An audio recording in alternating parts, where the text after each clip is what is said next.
Okay, today I'm gonna do another pen game related video. I'm gonna go through the equipment that we've used throughout the time of me working on the platform.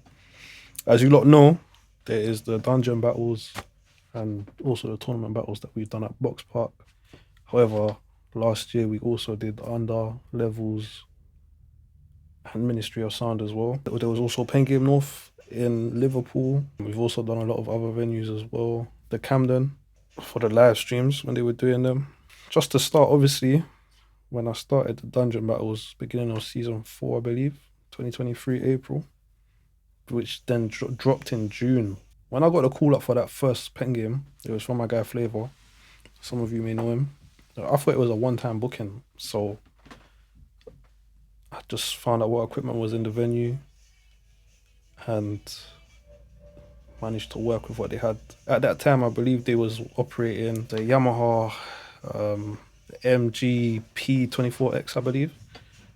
As you know, that's an analog desk, so there's not very many easy ways to multi-track record from that. I turned up with a Focusrite Scarlett 18i20, which I then recorded into Logic. At that time, when we first started, we managed to find three wireless microphones on Fat Llama, Sennheiser AVX wireless mics, I believe. Still some of my favorites till this day. As you all know, host microphone, artist one, artist two microphone, playback from the laptop, which is two XLR inputs from a jack. And then I had the desk going out to front of house, which is the two front of house speakers, and then stage monitors through the auxes.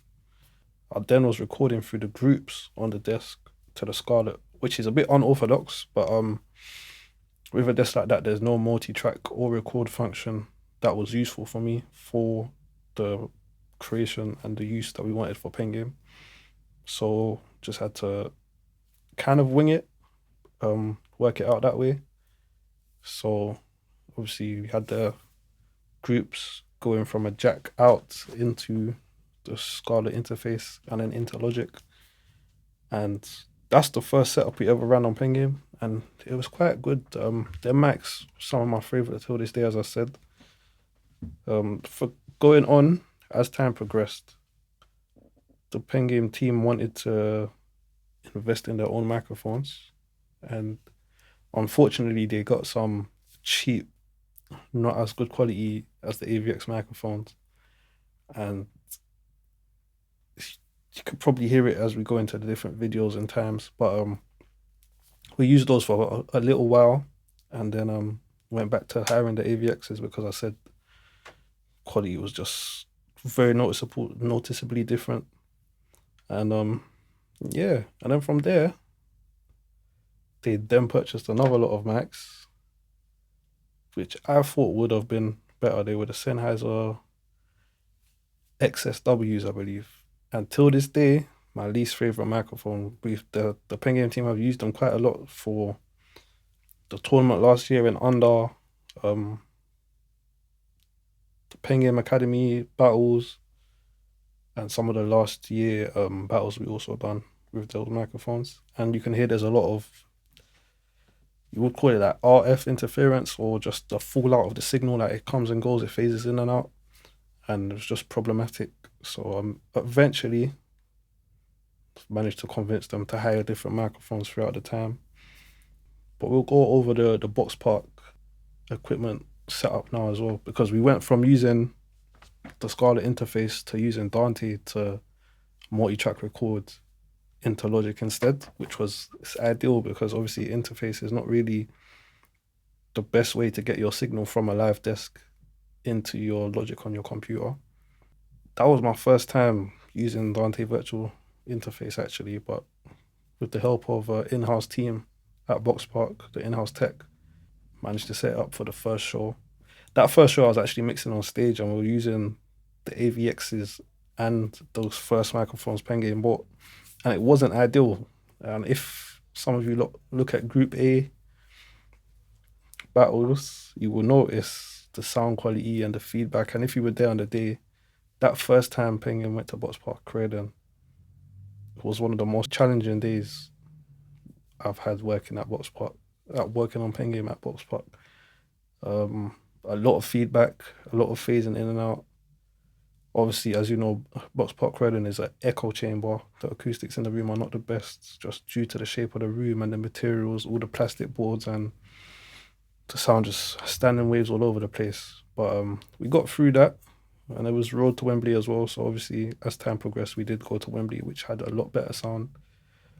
And on the second and third times at Croydon as well, I did end up having the help of the in-house tech alongside me, and we were using their microphones as well, which was on top end Sennheiser microphones. I can't figure out which ones they are as of now, but a lot better than the ones we were using previously. And then as we go towards modern times, so towards the end of 2025, season 5, Cold War tournament, I managed to convince the team to start hiring the X32, which is one of my go-to desks, and much preferred controller interface, user interface than the QL1 that they use at Box Park. I'm not a fan at all. X32 I've used from when I was a kid doing sound in church years and years ago. And yeah, so you can just use one USB to the laptop for your multi-track recording.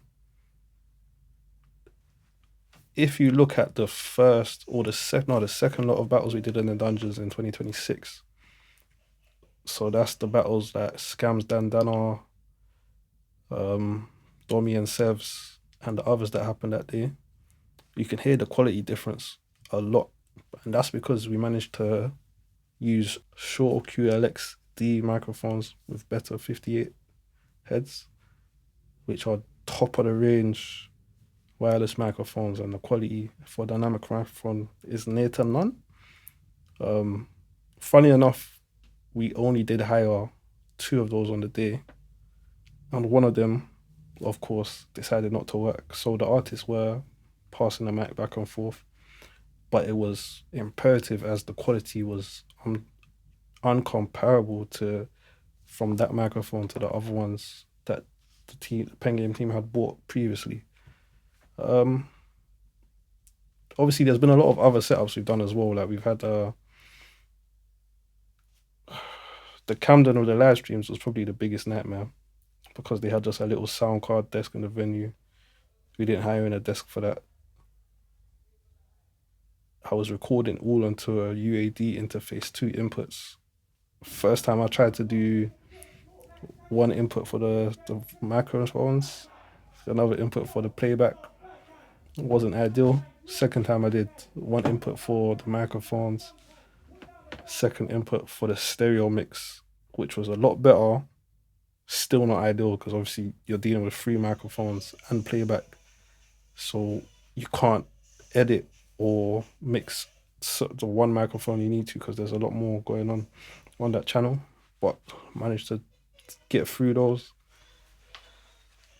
In levels and under was the X32, levels was the M32, which is pretty much the same user interface, obviously, as they are under the same ownership now.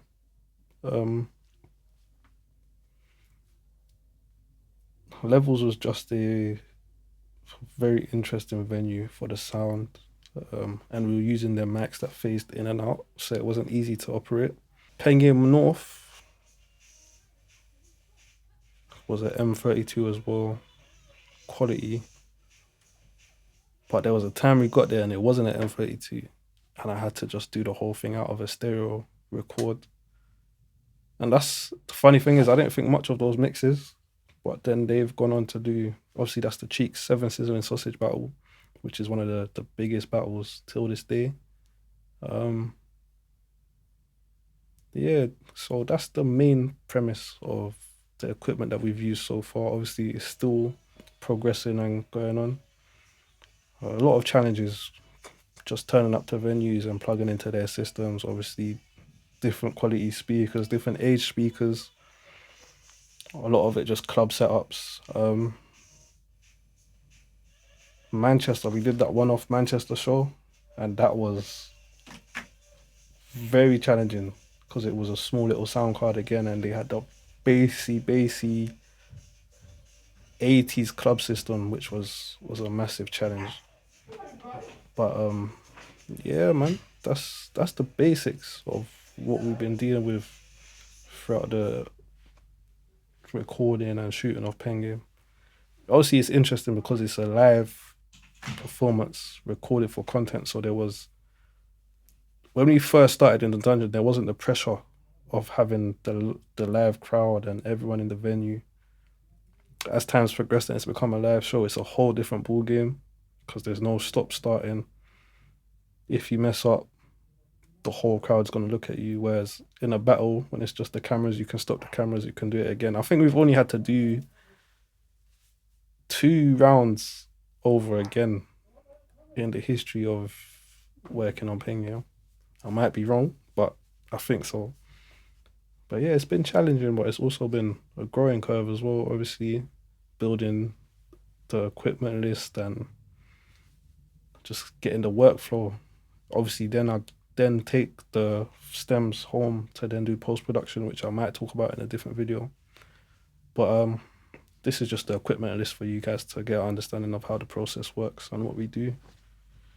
And yeah, man,